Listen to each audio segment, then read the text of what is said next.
agora a explanação do nosso pesquisador Manuel Luiz Menezes Mendonça, com o trabalho Análise Econômica da Distribuição da Carga Tributária na Economia Digital.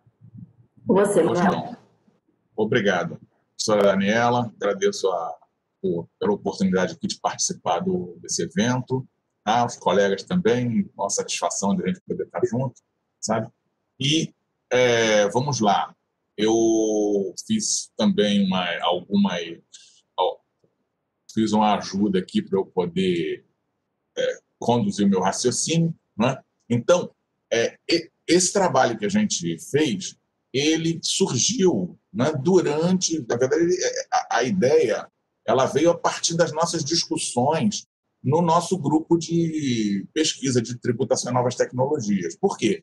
Eu vi ali que a gente tinha uma série de discussões sobre impacto sobre a questão de tributação na fonte, na residência, não é? Quer dizer, tributação na fonte significando a tributação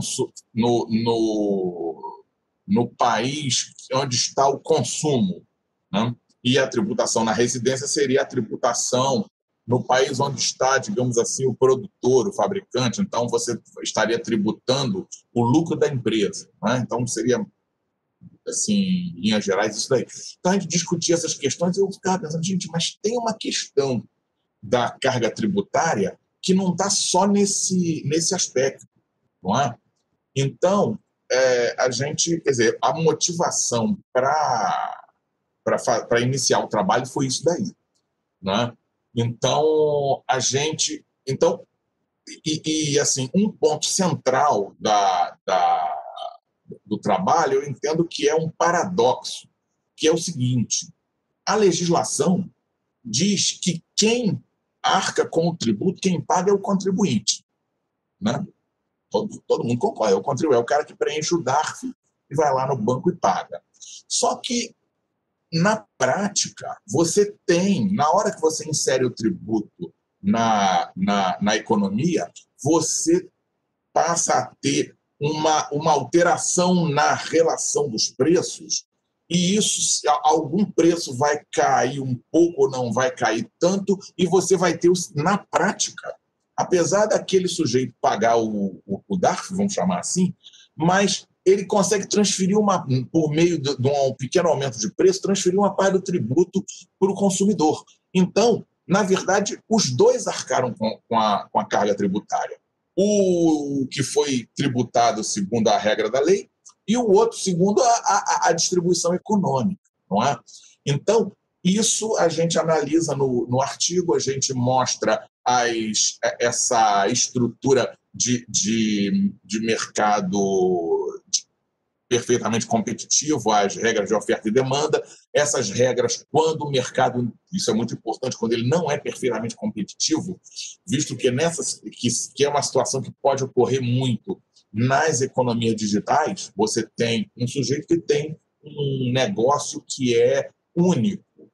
Ora, ele, em certa medida, ele define o preço dele, qual vai ser, não é? Então, são os mercados imperfeitos. A gente procura analisar quais são as regras que estão inseridas nesse mercado imperfeito e, depois de apresentar essas questões todas, a gente chega, sendo bem resumido, né? Chega nas nossas conclusões preliminares, que a gente dividiu da seguinte forma. Primeiramente, sobre a distribuição da carga tributária entre quem fornece, e no nosso caso a gente está interessado no cara que fornece um serviço na economia digital. Por exemplo, nós estamos agora usando um serviço para fazer uma reunião, né? Então, vamos lá, você tem alguém que presta o serviço, Netflix, ou enfim, os vários serviços que a gente tem em plataformas digitais. Você tem o fornecedor e o consumidor. Ora, primeiro, o tributo incide sobre o produto e dividindo-se em duas parcelas, como a gente já falou. Uma parte fica com o cara que ofereceu o serviço, uma parte do tributo, e outra parte vai ser arcada pelo consumidor. Tá? E isso independe de quem seja legalmente definido como contribuinte. Tá? Isso é uma regra de mecanismo econômico, é uma coisa natural. se é que dá para usar esse termo natural. Muito bem. O consumidor, ele vai arcar com uma parcela. Agora, quanto que cada um arca? Aí eu digo, o consumidor, isso é uma regra econômica, o consumidor vai arcar com uma parcela maior da carga tributária quanto mais essencial aquele produto ou serviço for para ele. Então, se é um remédio, o preço aumenta, mas ele precisa daquilo. Então, ele vai pagar um preço mais caro. Então, o produtor vai ter condições de transferir uma quantidade maior do tributo via preço para o consumidor. Tá? Esse mecanismo ele independe da tributação se dá no estado-fonte ou no estado de residência. É verdade. Então, isso é um aspecto da distribuição da carga tributária. Temos um outro, a facilidade de...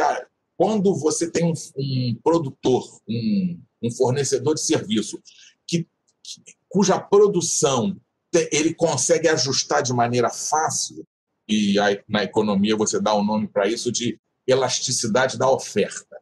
Né? Quando você tem facilidade de ajustar a sua produção, então você não sofre um impacto você consegue se ajustar a uma redução ou um aumento na demanda, e com isso você não precisa assumir tanto assim uma parte do tributo que é inserido. Você consegue transferir para o consumidor. E essa situação ocorre, estou vendo aqui, meu tempo está acabando, já é rápido, né? Isso ocorre em várias situações, mas eu vou tentar andar para frente para não dar muito exemplo, porque o tempo já está no fim. A gente tem a outra questão, que eu já comentei, os mercados imperfeitos na economia digital. Negócios inovadores. Negócios inovadores têm a criar empresas fornecedoras que têm poder de mercado. Seria, por exemplo, o caso é o que a gente chama, às vezes, de um monopolista ou um oligopolista. Não é? Numa situação desse tipo, as empresas conseguem repassar grande parte da sua carga tributária para quem? Para o consumidor.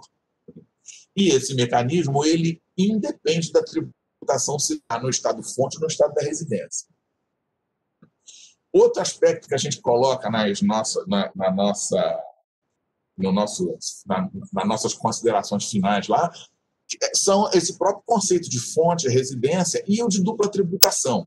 Eu vou citar aqui dupla tributação, que é um negócio polêmico. Por quê? Porque a gente levanta uma questão do seguinte: talvez a dupla tributação não é uma coisa boa vendo o lado de quem vai pagar o tributo. Agora, se você tem dois países e um aplica o tributo num determinado serviço e o outro não aplica, só quem vai ter recursos recursos públicos para usar na sua economia é aquele que criou o tributo. O outro que não criou, você vai fazer como? Esse que criou o tributo vai transferir para lá? Não vai. Então, os dois teriam que, de alguma forma, tributar.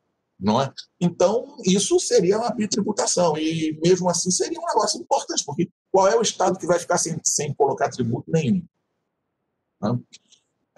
Enfim, é colocado como questão para discussão. Tá? E, por último, tá, para fechar aqui, que o meu tempo já acabou, sobre os princípios gerais da tributação frente à economia digital. A gente sabe dos ganhos de poder de mercado das empresas na economia digital, e isso traz um desafio para se atender a princípios de tributação como justiça fiscal e distribuição equilibrada desse ônus tributário. A gente está vendo aqui que uma empresa que tem poder de mercado, ela consegue transferir sua carga tributária para o fornecedor, para o consumidor. Então, você tem uma empresa num país produzindo um serviço que é fornecido por meio de uma plataforma digital e quer você o tribute no estado de residência, quer a tributação seja lá no consumo, de qualquer modo a carga vai ficar muito pesada em cima do consumidor. São questões que a análise econômica apresenta para a gente. Então, é isso aí. Eu gostaria até de poder comentar um pouco mais também a respeito, em específico, do estudo da carga tributária brasileira, que é um negócio muito interessante. Cara, mas vai ficar para uma próxima. Agora, olha, eu agradeço. Percebam o nível da discussão, né? Obrigado, Manuel. Foi excelente. Obrigado. E eu acho que a troca do grupo de pesquisa é exatamente isso, como a gente aprende no trabalho de vocês. E, assim, o nível de discussão O trabalho do Manuel tem uma proposta de princípios tributários sobre a visão microeconômica, uma sugestão principiológica para discutir tributação de novas tecnologias. E o olhar da economia no direito tributário, o impacto de preços na questão da tributação. Então, assim, um trabalho extremamente profundo. O que eu insisto muito com vocês, o direito sozinho não dá as respostas, né? A gente tem um sistema tributário que já está pronto, a Constituição é boa, o nosso sistema constitucional tributário é bom. Às vezes a gente precisa ouvir outras ciências, o direito sozinho não vai, às vezes, dar essa resposta. Então, o trabalho do Manuel nos dá essa contribuição, um trabalho muito interessante e profundo e multidisciplinar nisso.